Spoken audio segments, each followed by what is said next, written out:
Bricks and Minifigs is your one-stop shop for all things LEGO. Hit the link below to find a store near you. Hey, I'm JStar, and this is Belleville, my black and white LEGO city. What do you want to know? It's a mix of modified LEGO modulars, and then I also have my own mocks. But then I have what I call TODs. Maybe it'll catch on if I say it here. So you know, like we have mocks, my own creation. But then there's TODs, their own design, like something from Brickative or whatever that I also modify. So I call those mod TODs. So I've bought the instructions on Brickative or whatever, and then I change it to be black and white. So that's what I do. So A lot of new terms for in this video. yeah, exactly. Well, and I've been making the I can't even think.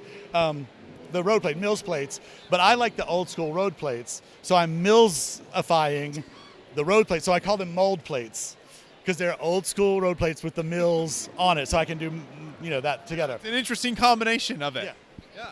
So why black and white here? What's some of the story behind all of this whole city? So I love black and white. My whole house is black and white. And a friend gave me the architecture studio box with like 1,600 white blocks. And I was like, oh my gosh, I can build Lego to match my house. And that's where it started. And I ended up pulling out my old Lego from as a kid and sorted out all the white and black Lego. And it's just taken off. Like that was 2016. And Nick and Amanda, who run this show, had a Lego store right up by my house, like literally at the end of my street. And I'd go up there and buy white and black Lego. And they're like, what are you doing? And I'm like, here's what I'm doing. They're like, oh my gosh. And they said, well, we're doing this festival. Would you show at it? And I'm like, oh, but I just have buildings. And they're like, no, people like your stuff. And I'm like, okay, cool. So I put together a little city and showed in 2018. And now it's just grown and grown and grown. So that's where we are now. And of course, Night City is like, I've got 15 of the modulars made, the Lego modulars, and then the rest are mocks and mod TODs. Maybe start with this building on the end and point out some of your favorites. One of my favorite buildings, my train station. I just love all the brickwork. It started with the windows. Those are an old school set with the 56 and the mullions. And then the roof that I made with this, with all the all the windows and hinges. I just love the shape of that. And then of course we have Parisian Cafe reimagined in black and white. And then the corner cafe, I've actually put the CentralPerk set inside. So here, if I can open it up, I did kit out the hotel rooms up top. Hold on. Come on, there they are. I don't want to break anything off. And there's a hotel room. But then on the first floor, I've got the CentralPerk with all the Friends characters. So, outside my buildings are all black and white, but inside I can use color. So I can do all these fun things that Lego offers without messing up the beauty of my city. So. No, that's a really cool idea, yeah, and you still get all the color inside there. So what do we have next? Well, I love my little Marilyn Monroe. I have little vignettes hidden all through my city, but I have Marilyn Monroe on the subway grate, some Girl Scouts here selling their cookies. This was the second building I built, and you can see actually there's some discoloration. Those are actually my bricks from the 70s that are giving discoloration, and I like it. I have peroxided some bricks, but I like the variation. It makes it look more like a real city to me. Going along, this is fun. I have the police station, which was released last year. I love the building, but I already made my police station with a donut shop next door. So I turned the police station into the Fab Five loft, and the donut shop became the hair salon for it. So I used that set as the interior for that building. So it's always about, figuring out how I can put stuff together and modify it. And down on the end is one of my mocks. It's the record store and donut shop, which basically started from the round windows. I just wanted to use those round windows as a shop. And then I was like, round windows, record store, makes sense. Here, if we turn the corner, these little facades I just made to cover the blank walls, which I'm really excited about the facades. This is a nice way to create that curve for this layout specifically for this festival. And then, of course, very proud of the Lego Grand Emporium, which when I got the idea to put the Lego store inside the Grand Emporium, I was like, surely someone's done this before, because it makes sense. Like, Grand Emporium came with no interior, no one had, as far as I know. So every floor has, it's kitted out as the Lego store, including, pick a brick wall and everything.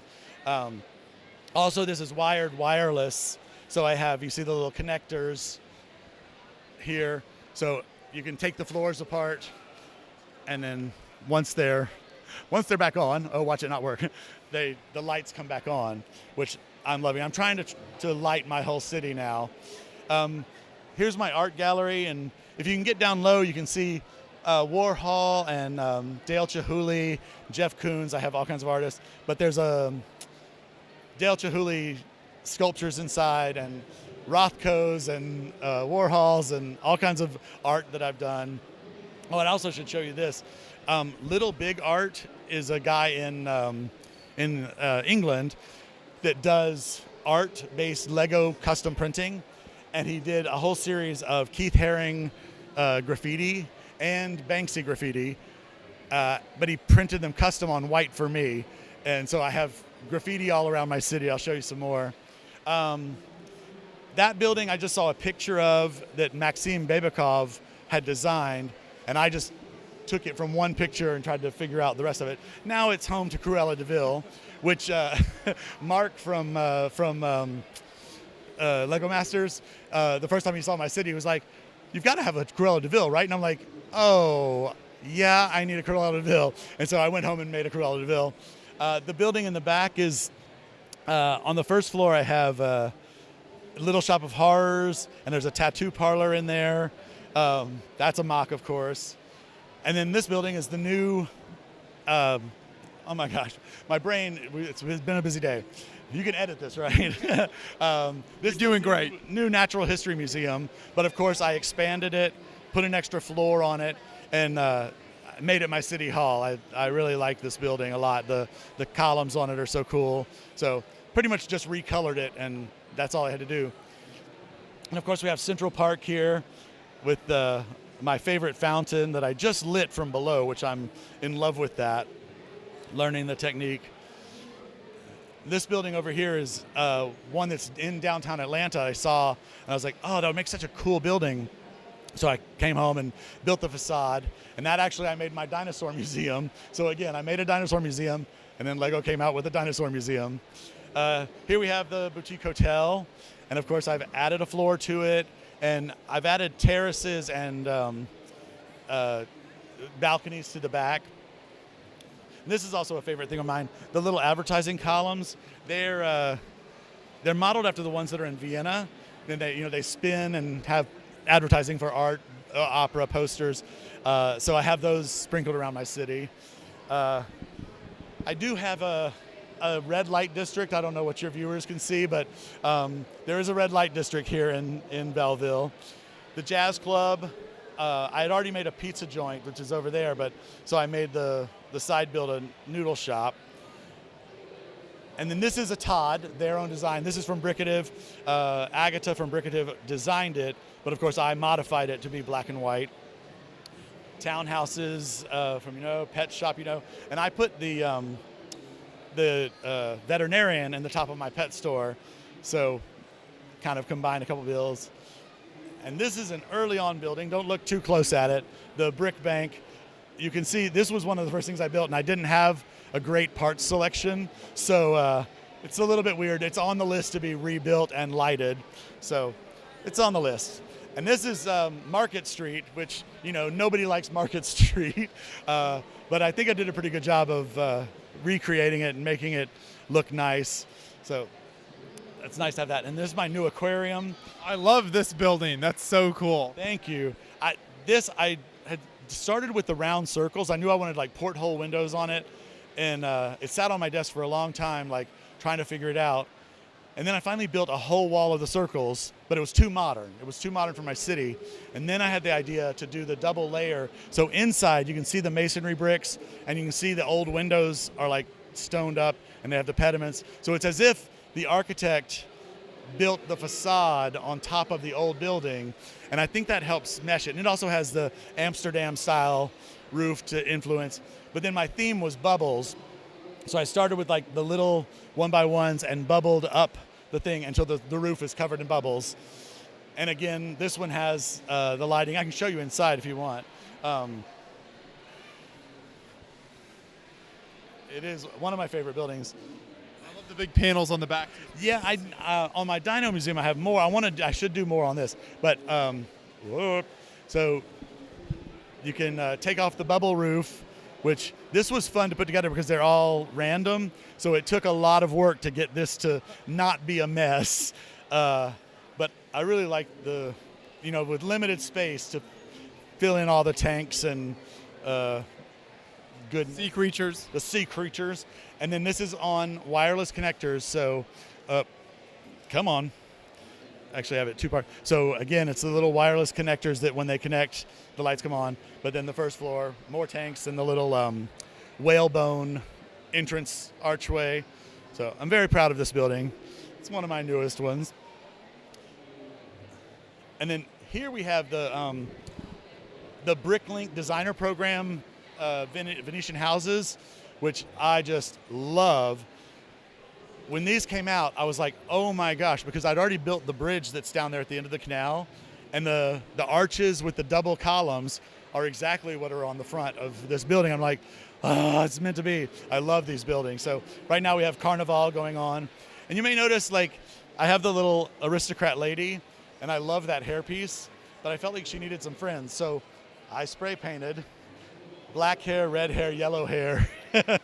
So I'm not above doing things. Until Lego makes it for me, I will make it work. And the canal, I really love my canal. I've just started changing. When Ninjago came out, their water was so beautiful, and I did the whole thing.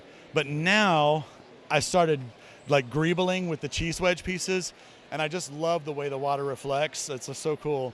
And I found these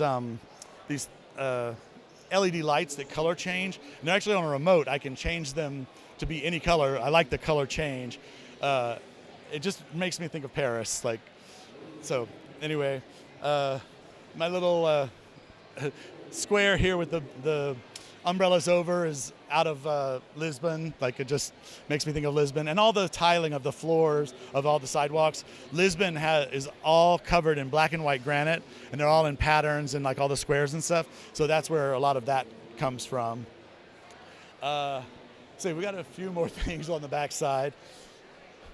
A food cart area. These are a few mocks that I did. This is another bricative design, Victor's Lab, but of course I turned it into a black and white building.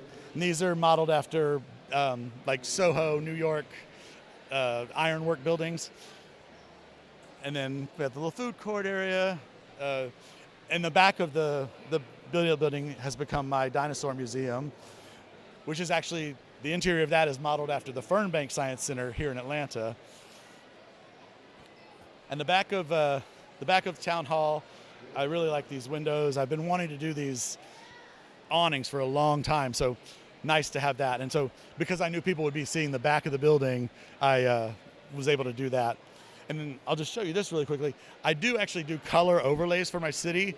So like 4th of July, I change all the flags up Main Street to red, white, and blue. All the minifigures wear red, white, and blue.